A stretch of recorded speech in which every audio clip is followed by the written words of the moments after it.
Hello friends, welcome to all of you my YouTube channel the Rakesh learning. तो दोस्तों, कैसे हैं आप लोग? आई होप कि अच्छे होंगे। दोस्तों, मैं हूं राकेश प्रसाद।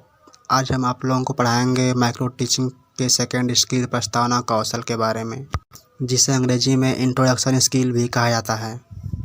दोस्तों, माइक्रो टीचिंग के फर्स्ट स्किल उद्देश्य लेखन कौशल को हम पिछले वीडियो में पढ़ा चुके हैं।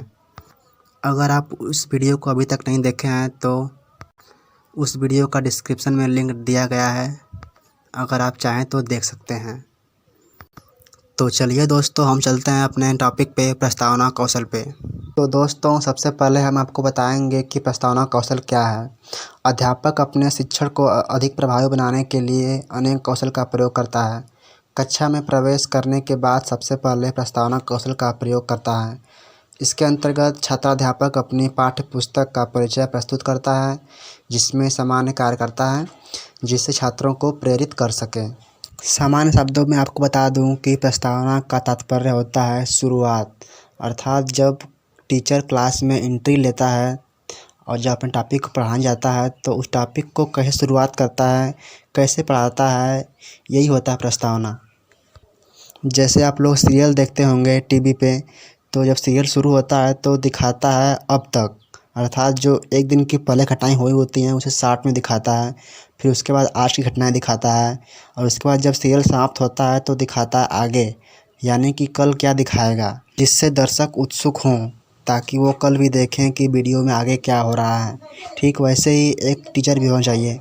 जब वो क्लास में पढ़ाने जाए तो सबसे पहले उससे पहले क्या पढ़ाया था एक दिन पहले उससे शॉर्ट में बताए, उसके बाद आज जो पढ़ाना है उसे पढ़ाए, और इसके बाद जब क्लास समाप्त होने वाला हो तो बताए कि वो कल क्या पढ़ाएगा, जिससे छात्र उत्सुक हों और अगले दिन भी क्लास में उपस्थित हों।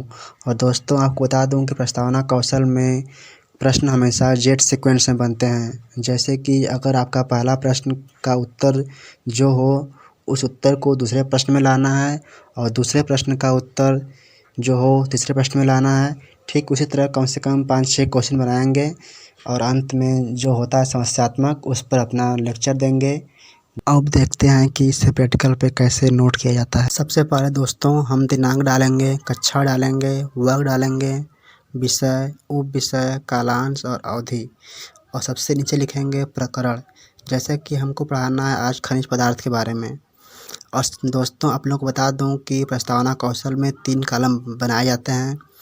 पहला कॉलम होता है क्रमांक का, दूसरा कॉलम होता है छात्राध्यापक क्रिया का, और तीसरा कॉलम होता है छात्र छात्रा क्रिया का।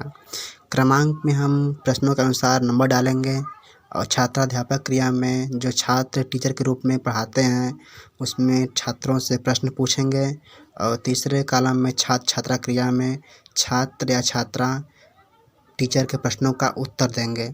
तो हमारा पहला प्रश्न है, हमें ऊर्जा किससे प्राप्त होती है? तो छात्र कहेंगे भोजन से या अनाज से। दूसरा प्रश्न है, अनाज हमें कहाँ से प्राप्त होता है?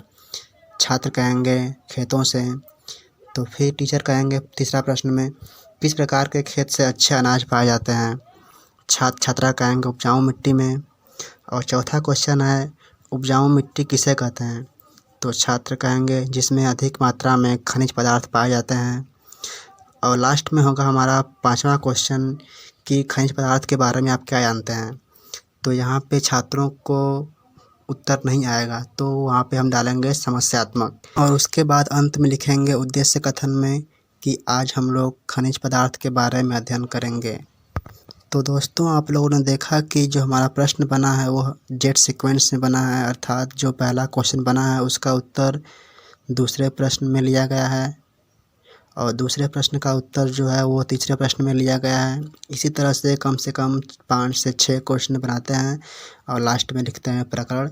और ये है फ्रेंड्स प्रस्तावना कौशल के घटक, जिसमें पहला है छात्रों के पूर्व ज्ञान से संबंधित प्रश्नों कथनों का प्रयोग, और दूसरा है मूल पाठ से संबंधित प्रश्नों या कथनों का प्रयोग, और तीसरा है विचारों प्रश्नों कथनों में क्रमबद्धता, चौथा है पाठ के अनुरूप सहायक सामग्री का प्रयोग, और 5वां है प्रस्तावना की अवधि एवं विस्तार की उपयुक्तता, और छठा है मूल पाठ की ओर छात्रों का ध्यान आकृष्ट करने की सफलता, और 7वां है उत्साहपूर्वक पाठ का प्रस्तुतिकरण और 8वां है छात्रों को अभिप्रेरित करने की क्षमता। तो दोस्तों कैसी लगी आप लोगों को ये वीडियो? अच्छी लगी हो तो वीडियो को लाइक कमेंट कर दीजिएगा और चैनल को सब्सक्राइब कर दीजिएगा। धन्यवाद।